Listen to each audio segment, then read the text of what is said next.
नमस्कार, स्वागत है आपका हमारे चैनल में। मैं रानी गुप्ता आपके साथ और बड़ी खबर सामने आ रही है। आपको बता दें, कांग्रेस नेता राहुल गांधी ने बिना नाम लिए सीधे तौर पर आरएसएस पर निशाना साधते हुए ये कहा कि 52 वर्षों से जिस आरएसएस संगठन ने अपने मुख्यालय पर तिरंगा नहीं फहराया वो देशद्रोही संगठन है। इसी के साथ ही आपको बता दें कि इस पर जवाब देते हुए आरएसएस के सुनील आम्बेकर ने राहुल गांधी को पलटवार किया है। साथ ही उन्होंने कहा कि आजादी का अमृत महोत्सव है, अच्छा होगा कि इस पर राजनीति की बजाय इसको सेलिब्रेट किया जाए। साथ ही उन्होंने कहा कि आरएसएस ने इस बात की घोषणा की है कि जिस तरीके से आजादी का अमृत महोत्सव मनाया जा रहा है, इसके लिए आरएसएस पूरी तरीके से केंद्र सरकार और स्टेट गवर्नमेंट्स की मदद करेगा हर कदम पर। आपको बता दें कि लगातार देखने को मिल रहा है कि जब से प्रधानमंत्री नरेंद्र मोदी के द्वारा आजादी का अमृत उत्सव मनाने के लिए जो ऐलान किया गया है, साथ ही उन्होंने ये कहा था मन की बात शो में कि आजादी का अमृत महोत्सव इस साल देश मना रहा है, 75वां आजादी महोत्सव हम लोग मना रहे हैं और इसको और भी अच्छे तरीके से सेलिब्रेट करने के लिए मैं तमाम देशवासियों से एक अपील करना चाहूंगा कि वो अपने सोशल मीडिया के प्रोफाइल पिक्चर पर तिरंगा झंडा लगाएं। साथ ही पीएम ने यह भी आग्रह किया था कि मैं तमाम देशवासियों से कहना चाहूंगा कि वो अपने दफ्तरों, निजी संस्थान और इसी के साथ ही अपने घरों पर भी तिरंगा जरूर लगाए। लेकिन इन सब के बीच जहां ये प्रधानमंत्री के द्वारा कहा गया था आजादी का अमृत महोत्सव मनाने के लिए, तो इसको धीरे धीरे विपक्षियों के द्वारा राजनीति में तब्दील कर दिया गया। आपको बता दें कि कुछ विपक्षी पार्टियों ने इसको लेकर के विरोध करना शुरू कर दिया, तो इसी के साथ ही महबूबा मुफ्ती से लेकर के राहुल गांधी भी इस पर बोलते हुए नजर आए और कई नेताओं ने तो यहां तक कह दिया कि ये जोर जबरदस्ती से कराया जा रहा काम है, तिरंगा लहराने से ये साबित नहीं होता कि हम देशभक्त हैं या नहीं। लेकिन राहुल गांधी और कांग्रेस पार्टी ने इसे अलग ही रुख दे दिया। आपको बता दें, दरअसल जहां पीएम ने तिरंगा लहराने की अपील की थी और तिरंगा अपने डीपी में लगाने की अपील की थी, तो राहुल गांधी और कांग्रेस ने नेहरू के साथ तिरंगे की डीपी लगा दी और सीधे तौर पर कहीं ना कहीं कांग्रेस ये दिखाने की कोशिश कर रही है कि आजादी के लड़ाई में सिर्फ और सिर्फ गांधी परिवार और कांग्रेस परिवार का ही योगदान रहा, जिसको लेकर के लोग सोशल मीडिया पर भी ट्रोल करते हुए नजर आए। और इसी के साथ ही राहुल गांधी को एक कोड ऑफ कंडक्ट के बारे में, एक कानून के बारे में भी याद दिलाते हुए नजर आए, जिस पर सीधे तौर पर कहा गया है कि 1950 में संविधान में एक एडिशन करवाया गया जिसे कि नेशनल फ्लैग कोड कहते हैं, जिसकी वजह से कोई भी व्यक्ति अपनी स्वेच्छा से अपने दफ्तर या फिर अपने घर या फिर अपने निजी संस्थान में तिरंगा नहीं लहरा सकता। और इसकी वजह से पहले हालांकि आरएसएस 1950 से पहले अपने मुख्यालय पर तिरंगा लहराया करती थी, लेकिन जैसे ही ये ऑर्डर आया और ये जो एडिशन है वो संविधान में लागू कर दिया गया, तो उसके बाद से आरएसएस अपने मुख्यालय पर भगवा फहराने लगा। लेकिन 2002 के बाद जैसे ही इसको समाप्त किया गया कोर्ट के द्वारा, तो फिर से आरएसएस तिरंगा लहराने लगी।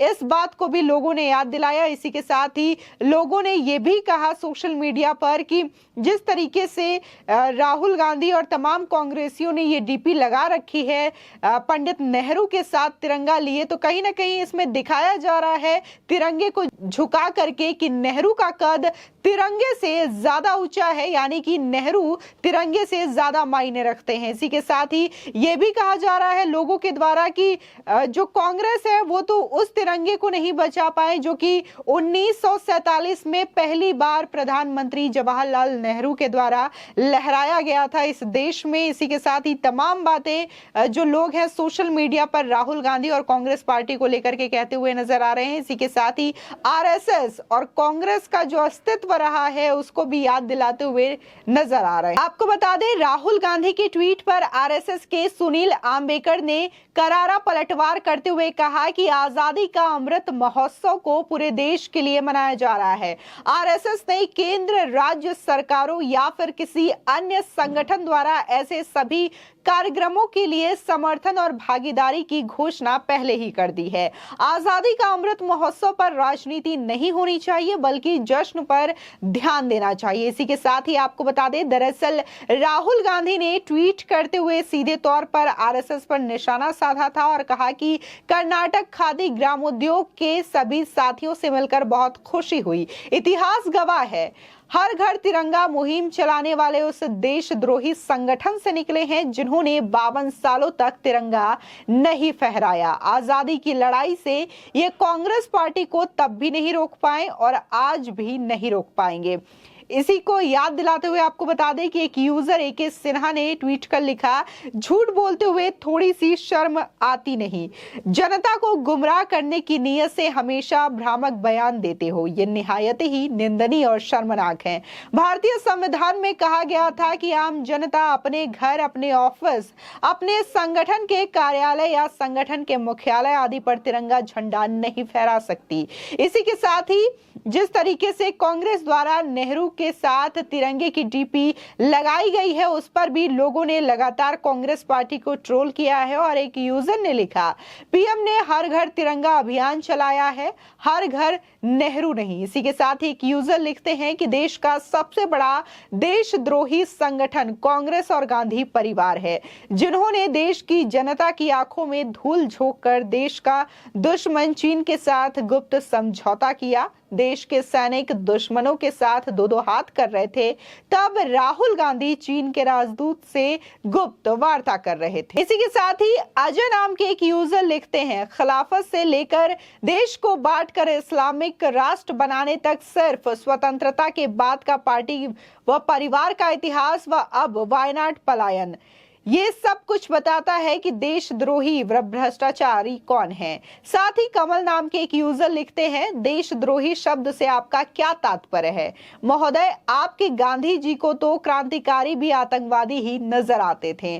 और आपको क्या लगता है कि आजादी में सिर्फ आपकी पार्टी के ही लोगों का योगदान रहा और देश के लोगों का कोई योगदान नहीं रहा?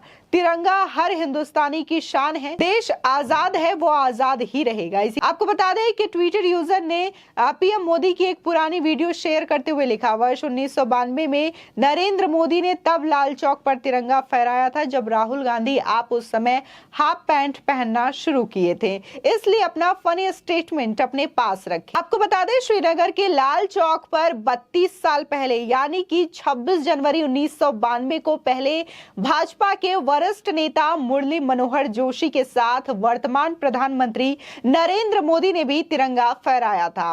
मोदी उस वक्त जोशी के उस टीम के सदस्य थे जो घनघोर आतंकवाद के उस दौर में श्रीनगर के लाल चौक पर तिरंगा फहराने पहुंची थी। इसके लिए दिसंबर 1991 में कन्याकुमारी से एकता यात्रा की शुरुआत की गई थी, जो कई राज्यों से होते हुए कश्मीर पहुंची थी और वहां पर तिरंगा झंडा फहराया गया था। इसी के साथ ही आपको बता दें कि देवशंकर नाम के एक यूजर लिखते हैं, कितना झूठ बोलेंगे, 1950 तक तो झंडा फहराया ही गया था, उसके बाद तुम्हारे नेहरू जी ने कानून बना दिया कि किसी भी गैर सरकारी संगठन अपने कार्यालय पर झंडा नहीं फहरा सकते, तब बंद हो गया झंडा फहराना। इसी के साथ ही 2002 में जब तुम्हारे ही सांसद को अपने जिंदल फैक्ट्री में झंडा फहराने की वजह से जेल हुई, तब सुप्रीम कोर्ट से केस जीतने के बाद सभी गैर सरकारी संस्थानों पर भी झंडा फहराया जा सके, ऐसा ऑर्डर मिला, जिसके बाद आरएसएस भी झंडा फहराती हुई नजर आई थी। इसी के साथ ही कुलदीप नाम के एक यूजर लिखते हैं,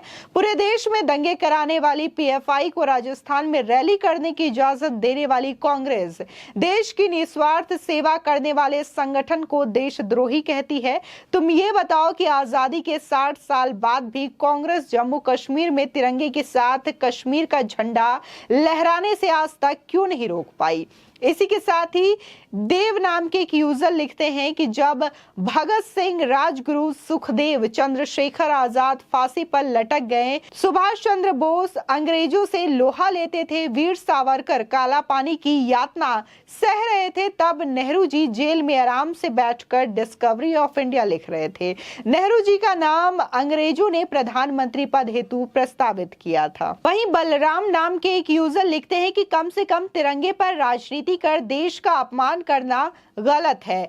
कांग्रेस ने जनता को तिरंगा फहराने के अधिकार से वंचित रखा था। सुप्रीम कोर्ट के आदेश के बाद भारत की जनता को तिरंगा घर घर फहराने का अधिकार मिल पाया है। आपको बता दें, तमाम तरीके की बातें लगातार सोशल मीडिया पर लोगों के द्वारा कही जा रही है। इसी के साथ ही लोग बाकायदा स्क्रीनशॉट शेयर करते हुए ये कह रहे हैं कि 1950 में ये लागू किया गया था कानून, जिसकी वजह से कोई भी गैर संगठन में तिरंगा नहीं फहरा सकता था। जब तक कि वो सरकारी संगठन ना हो, वो सरकारी आदमी ना हो, तब तक वो अपने यहाँ पर तिरंगा नहीं फहराया जा सकता था। इसकी वजह से आरएसएस अपने मुख्यालय पर तिरंगा नहीं फहराता था। और ये दरअसल किसी और ने नहीं बल्कि खुद पूर्व प्रधानमंत्री जवाहरलाल नेहरू ने ही एडिशन कराया था संविधान में, जिसकी वजह से ये चीजें देखने को मिली थी। और इसी के साथ ही जिस तरीके से कांग्रेस जो अपना एक अलग मुहिम चला रहा है नेहरू के साथ प्रोफाइल पिक्चर अपलोड करके, तो उसको भी लोग ट्रोल करते हुए नजर आए। लेकिन इस सब के बीच में जहां आरएसएस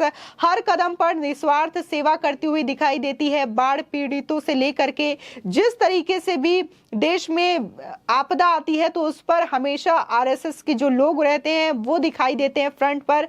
इसके बावजूद सीधे तौर पर राहुल गांधी आरएसएस को देशद्रोही कहते हुए नजर आ रहे हैं। आपकी इस खबर पर क्या राय है, हमारे कमेंट सेक्शन में जरूर बताएं।